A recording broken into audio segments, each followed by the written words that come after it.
ବାଲେଶ୍ୱରରେ ପୁଣି ଲାଗିଛି କର୍ଫ୍ୟୁ। ମାତ୍ର ଏଥର କୌଣସି ଆଇନ ଶୃଙ୍ଖଳା ପରିସ୍ଥିତି ପାଇଁ ନୁହେଁ, କର୍ଫ୍ୟୁ ଲାଗିଛି ବେଆଇନ ବସ୍ତି ଉଚ୍ଛେଦ ପାଇଁ। ଦକ୍ଷିଣ ପୂର୍ବ ରେଳପଥର ତୃତୀୟ ଲାଇନ ପାଇଁ ଆବଶ୍ୟକ ରେଳ ବିଭାଗ ଜମିରେ ବର୍ଷ ବର୍ଷ ଧରି ବେଆଇନ ଭାବେ ବସବାସ କରୁଥିବା ବସ୍ତି ବାସିନ୍ଦାଙ୍କୁ ଉଚ୍ଛେଦ ପାଇଁ ଏକାଧିକ ପ୍ରୟାସ ବିଫଳ ହୋଇଥିଲା। ବାରମ୍ବାର ନୋଟିସ ଦେଇ ସମୟସୀମା ଧାର୍ଯ୍ୟ ହେଉଥିଲେ ବି ବସ୍ତି ବାସିନ୍ଦାକୁ ଉଚ୍ଛେଦ କରିବା ସମ୍ଭବପର ହେଉନଥିଲା। ଅବଶ୍ୟ ବିଗତ ବର୍ଷମାନଙ୍କରେ ରାଜ୍ୟ ରାଜନୀତି ଯୋଗୁଁ ପ୍ରଶାସନିକ ଉଦାସୀନତା ଉଚ୍ଛେଦ ପ୍ରକ୍ରିୟାରେ ଅନ୍ତରାୟ ସୃଷ୍ଟି କରିଥିଲା।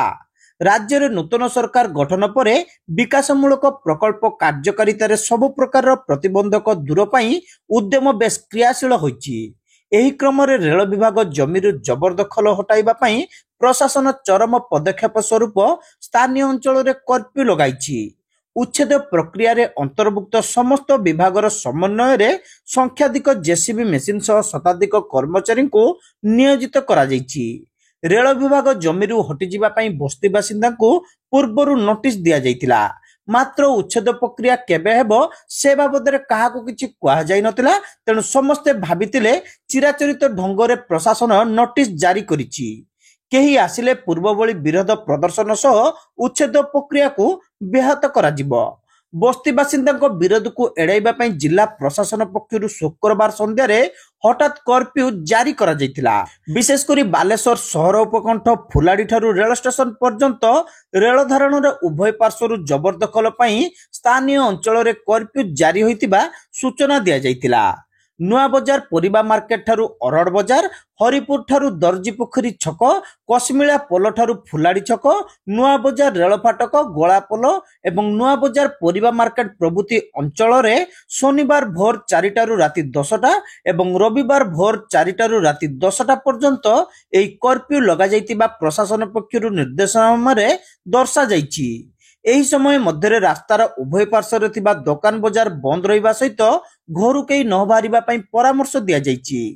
ଭାରତୀୟ ନ୍ୟାୟ ସଂହିତା ଧାରା 163 ଅନୁଯାୟୀ ଆଇନ ଅମାନ୍ୟକାରୀଙ୍କ ବିରୋଧରେ ଦୃଢ କାର୍ଯ୍ୟାନୁଷ୍ଠାନ ଗ୍ରହଣର ମଧ୍ୟ ଚେତାବନୀ ଦିଆଯାଇଛି।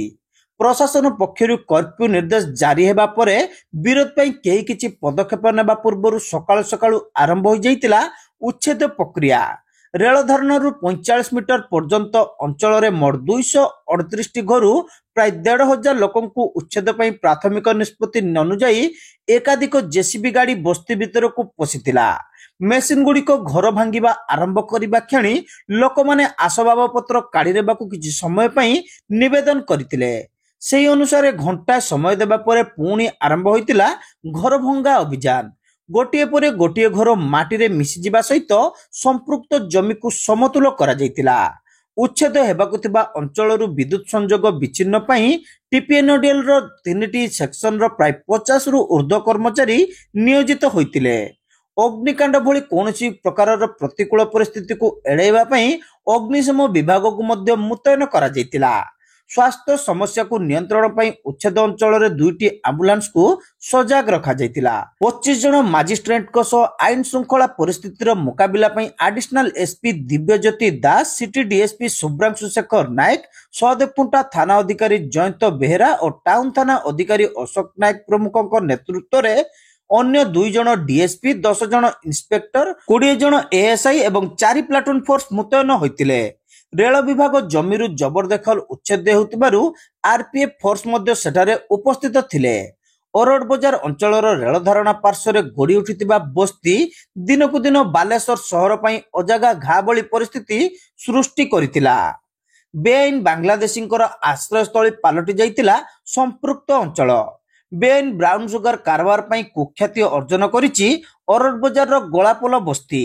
ରେଳ ବିଭାଗର ବିକାଶ ଦିଗରେ ଅନ୍ତରାୟ ସାଜିଛନ୍ତି ସମ୍ପୃକ୍ତ ବସ୍ତି ବାସିନ୍ଦା।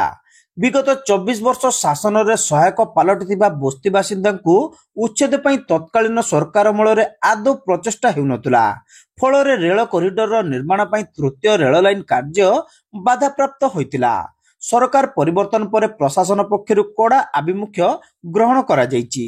ସବ୍ ଡିଭିଜନାଲ ମାଜିଷ୍ଟ୍ରେଟ ଭାବେ ଉପଜିଲ୍ଲାପାଳ ପ୍ରଥମେଶ ଅରବିନ୍ଦ ରାଜସିର୍କେଙ୍କ ନେତୃତ୍ୱରେ ଆରମ୍ଭ ହୋଇଥିବା ଉଚ୍ଛେଦ ସାରିବାକୁ କର୍ଫ୍ୟୁ ଜାରି ଭଳି ଅଭିନବ ପଦକ୍ଷେପ ଗ୍ରହଣ କରାଯାଇଛି। ତେବେ ରେଳ ବିଭାଗ ଜମିରେ ଜବରଦଖଲ କରି ରହିଥିବାରୁ ଉଚ୍ଛେଦ ହୋଇଥିବା ବସ୍ତି ବାସିନ୍ଦାଙ୍କୁ अन्यत्र थैतान ପାଇଁ କୌଣସି ଯୋଜନା ନଥିବା କହିଛନ୍ତି ଉପଜିଲ୍ଲାପାଳ ଶ୍ରୀରାଜ ସିର୍କେ। କେବଳ ବସ୍ତି ବାସିନ୍ଦା ମାନେ ପରବର୍ତ୍ତୀ ସମୟରେ ରାଜ୍ୟ ସରକାରଙ୍କର ଜମି ବନ୍ଦୋବସ୍ତ ଆଇନ ଅନୁଯାୟୀ ଆବେଦନ କଲେ ସେମାନଙ୍କୁ ବାସୋପଯୋଗୀ ସ୍ଥାନ ଯୋଗାଇ ଦେବା ନିମନ୍ତେ ବିଚାର କରାଯିବ ବୋଲି ସେ କହିଛନ୍ତି। आमर हरिपुर दर्जी पोखरी एपटे काशीमेला नुआ बाजार आपणकर जो हसुरिया पूरा जो आरड बाजार एरिया अच्छी एपटे ताकू आम कर्डन कर कर्फ्यू कर so that eviction process smoothly हो पारे लोक आसवा जा सुविधा हो और मालिशियस एलिमेंट भितर पशि पारे। आम रेलवे लाइन जितेका थिला थर्ड लाइन प्रोजेक्ट जो अच्छी नारायणगढ़ पत्र थर्ड लाइन प्रोजेक्ट अच्छी एविक्शन हो भलो प्रोजेक्ट अच्छी it will be life changing for many people. Expansion of railway was inevitable नहीं कि डिस्ट्रिक्ट एडमिनिस्ट्रेशन रेलवे को साहाय्य करुच्ची। 238 नोटेड हाउस होल्ड्स अच्छी सर्वे रे तो एवरेज हाउस होल्ड विचार कंसीडर करी पाखापाखि 1000 रु 1500 करुच्ची। जेहेतु ये रेलवे लैंड अच्छी से थैतान केवल आम ओजीएलएस ओडिशा गवर्नमेंट लैंड सेटलमेंट हिसाब से थैतान करें आम कैंप डाकी तहसील ऑफिस रे 2 थर कैंप रही कंटिन्यूअसली कैंप चलो से आसिक लोग अप्लाई करेंगे best on their eligibility criteria government land settlement act भितर लोन दिया विरोध ना समस्ते साहाय्य करुँच निज निज घर काढ़ुंट कोटी भी विरोध ना ये प्रोजेक्ट कहीं विरोध करेंगे रेलवे लाइन जब एक्सपांड हो तो आम एक्सीडेंट प्रिवेंट करें एनक्रोचमेंट अच्छे रेलवे लैंड अच्छे it has been demarcated OPLE भितर 30 days notice survey legal procedure has been